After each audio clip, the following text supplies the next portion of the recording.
mas nós vamos começar aqui, Glauco, com dois assuntos internacionais muito relevantes que eu acho que todos nós que conseguimos ficar ligados no noticiário ontem, acompanhamos com muita atenção e preocupação. São relativos aos Estados Unidos, a essa ofensiva de caráter fascista do Donald Trump, de detenção de imigrantes, de deportação de imigrantes. Houve dois episódios interessantes ontem, que foi uma reação dos presidentes do México, da presidente do México, e mais intensa ainda do presidente da Colômbia, o Gustavo Petro. Infelizmente, elas foram revertidas. O Gustavo Petro, que fez a resistência mais clara ao Donald Trump, acabou recuando um pouco depois. E nós vamos tentar entender um pouquinho os meandros disso e as possibilidades de desdobramentos, inclusive o papel que o Brasil pode e precisa jogar nessa história. Tudo começa, Glauco, com a concretização da ameaça do Donald Trump de fazer uma grande investida contra os imigrantes. Ainda não se sabe os mal chamados imigrantes ilegais. Ainda não se sabe das dimensões reais, se isso é um fato que vai ter repercussão concreta, porque caso tenha, a economia norte-americana vai sofrer muito, então não se sabe se é uma intenção real de deportar milhões de imigrantes ou se é um jogo de propaganda para animar a torcida, criar alguns fatos políticos, algumas imagens. Não se sabe disso. O fato concreto é que começaram voos de deportação de imigrantes latino-americanos nos Estados Unidos em condições desumanas, em condições que violam completamente os direitos humanos, chegam acorrentados aos países de destino. Há denúncias aqui no Brasil, inclusive, de que teriam sofrido violência durante os voos.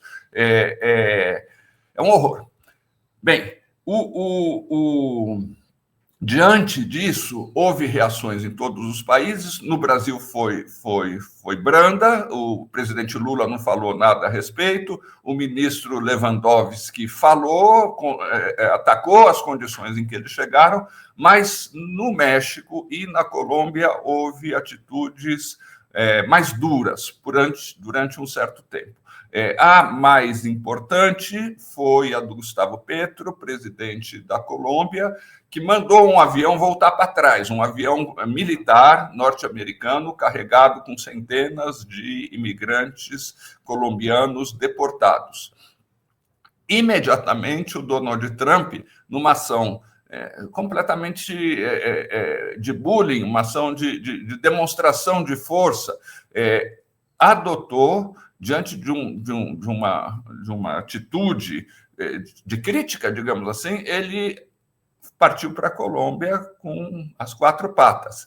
Ele decretou 25% de imposto sobre as exportações colombianas, o que as inviabilizaria completamente, porque principalmente são commodities que podem ser substituídas por outros clientes, digamos assim, por outros exportadores, e um banimento de um conjunto de funcionários colombianos, isso é menos importante, que não poderiam entrar nos Estados Unidos. O Petro, ainda ontem, reagiu com uma mensagem magnífica, que circulou, parece que com 5 milhões de compartilhamentos no Twitter, um sucesso nas redes sociais, em que ele faz alusão ao Gaitán, um grande líder revolucionário colombiano, ao Gabriel Garcia Marques, ao coronel Aureliano Buendía, que está nas paradas agora com a série da Netflix, muito bem-humorada, muito bem escrita, mas, infelizmente, algumas horas depois, talvez pelo peso que as relações com os Estados Unidos representam para a Colômbia, ele recuou. Os Estados Unidos vão continuar enviando deportados colombianos para o país em aviões militares, as tarifas alfandegárias foram suspensas. Voltou tudo ao que era a partir do momento da ofensiva do Trump, ou seja, a ofensiva do Trump teve um primeiro sucesso. No México, Glauco, a presidente Cláudia Sheinbaum também criticou muito fortemente esses voos. Teria havido o retorno de um avião, não está esclarecido ainda. A presidente Cláudia Sheinbaum prometeu fazer hoje, numa daqueles programas pela manhã que ela faz, as manhãneiras, ela prometeu esclarecer tudo. Ela tinha adiantado, nós vimos aqui, inclusive, na sexta-feira, o México adotou desde o início, a gente vai ver aqui a situação como é grave em relação ao México, uma posição muito cautelosa e ao mesmo tempo proativa, dizendo que aqueles cidadãos mexicanos que fossem perseguidos nos Estados Unidos, o governo mexicano dará assistência jurídica, mas caso eles sejam de fato deportados, receberá de braços abertos e encontrará formas de assisti-lo. Muito, muito interessante essa fala da Cláudia. O que nós vamos mostrar aqui, Glauco, é que é a situação difícil dos países sul-americanos, latino-americanos, incluindo o México, diante dessa ofensiva do Donald Trump.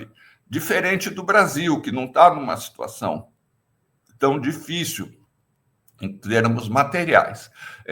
A gente estava pesquisando aqui, Glauco, a Colômbia é muito frágil, porque ela tem uma balança comercial deficitária, um pequeno déficit, mas é um déficit ao contrário do Brasil, onde ela é muito superavitária, baseada em commodities primárias, mas é muito superavitária, e 27,7% das exportações colombianas se destinam aos Estados Unidos. 27,7%. Os clientes que vêm logo depois, que são a Índia e o próprio México, estão com 5,2%.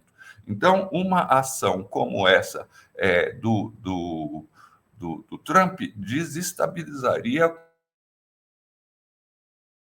a economia colombiana. O caso do México, a situação é um pouco mais complexa. De fato, o México exporta para os Estados Unidos muito mais, inclusive, do que a Colômbia, 79,6% da sua pauta de exportações para os Estados Unidos, inclusive porque existe lá o Acordo de Livre Comércio das Américas, envolvendo os Estados Unidos, o México e o Canadá. Porém, tem dois outros fatores. O México é uma economia hoje mais sofisticada do que a economia brasileira, mais desenvolvida do que a economia brasileira. E é uma economia que, nos últimos anos, recebeu muito investimento chinês, por conta justamente das restrições que os Estados Unidos impuseram à compra, à guerra comercial, digamos assim, do Biden, agora do Trump, do Biden, agora do Trump de novo, contra a China. Para driblar essas restrições, muitas empresas chinesas se instalaram no México para tirar proveito do acordo de livre comércio, entre aspas, entre México, Estados Unidos e Canadá. Então, o México é um país que está vivendo uma reindustrialização. Só que o grande cliente dessa, aqui a imagem mostra até os chineses instalaram até fábrica, não só de produtos eletrônicos e tal, até fábrica de sofá no México. Então, é uma economia bem mais robusta. Agora, a Cláudia Sheinbaum também teve uma posição mais, digamos assim, ponderada do que a do Gustavo Petro, o que talvez lhe permita não ter que recuar. Tem um gráfico aqui que a gente preparou que mostra o drama dos imigrantes, entre muitas aspas, ilegais nos Estados Unidos. E aí fica clara a situação de fragilidade do México. Tem aproximadamente, eu não tô, aqui, é o número estimado, né? Porque ninguém faz recenseamento dos imigrantes ilegais. Mas se imagina que haja 4,8 milhões de mexicanos sem documentos nos Estados Unidos. em seguida vem a Guatemala, El Salvador, você vê que são todos países lá próximos dos Estados Unidos. As Filipinas, a Venezuela, a Colômbia, logo em seguida. O Brasil tem bem menos, em comparação à população brasileira, é menos ainda.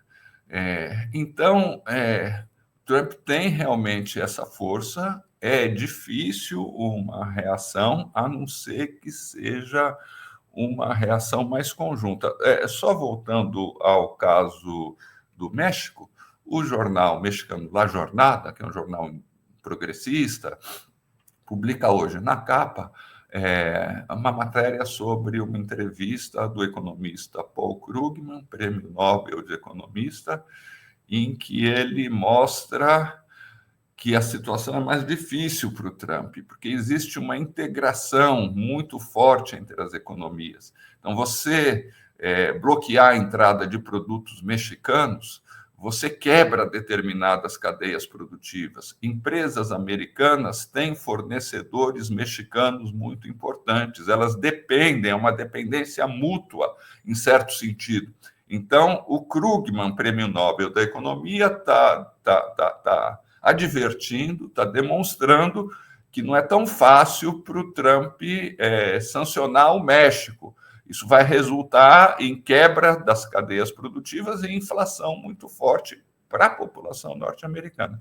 O detalhe é essa cena bizarra do Trump ontem num cassino em Las Vegas, ele chegando lá para dizer que os apostadores fiquem tranquilos, que uma das medidas essenciais dele vai ser acabar com os impostos sobre os ganhos que os apostadores têm em Las Vegas. É um sinal de quão primária, quão baixa é essa ultradireita norte-americana.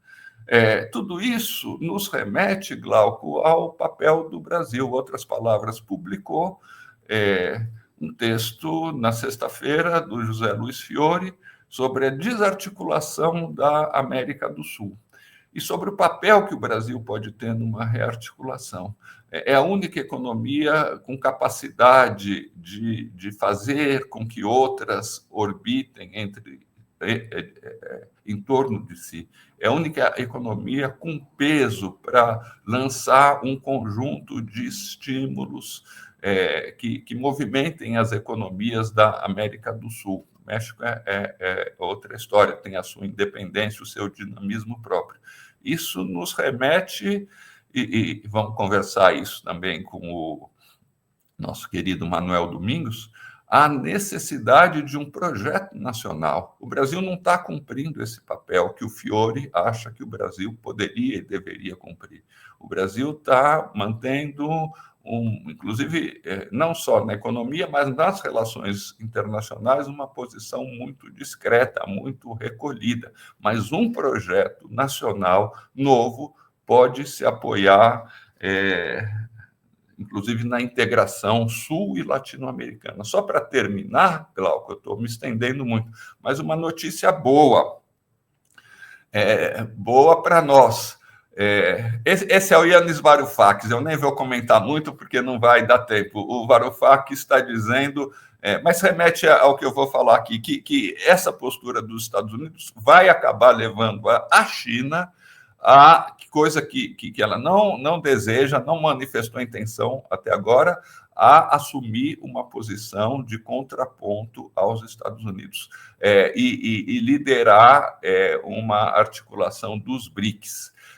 A notícia, eu não tenho o slide disso, mas há uma polvorosa hoje, nessa segunda-feira, nas bolsas de valores dos Estados Unidos, e em especial nas ações de alta tecnologia. Sabe por quê, Glauco? Os chineses lançaram, nesse fim de semana, uma nova inteligência artificial chamada DeepSeek, busca profunda. Ela foi muito mais baixada nas lojas de aplicativos dos Estados Unidos do que o ChatGPT e os seus concorrentes norte-americanos. E ela foi construída com chips muito menos poderosos, porque os Estados Unidos sabotam a venda de chips para a China, e com muito menos investimento de recursos em treinamento. Parece que foi uma coisa da ordem, não chegou às dezenas de milhões de dólares, enquanto que os modelos norte-americanos consumiram muitas vezes dezenas de bilhões de dólares no treinamento e na energia gasta com tudo isso. Em consequência, as ações das empresas norte-americanas de chips e de alta tecnologia sofreram já na madrugada uma queda drástica. Isso tudo para encerrar o comentário e para demonstrar que os planos fascistas do Donald Trump encontrarão muito obstáculo. E só para fazer um alto merchan, amanhã o nosso amigo, esqueci o nome, Rodrigues, o professor, qual que é o primeiro nome dele? O Evandro Carvalho. Evandro Carvalho. A pessoa está completamente louca aqui nessa segunda-feira. O Evandro Carvalho, que é professor da FGV e professor visitante da Universidade de Xangai, vai comentar as potencialidades hoje desaproveitadas da parceria Brasil-China. Amanhã, às 8h30, acabo por aqui, falei demais. Vamos lá, Glauco.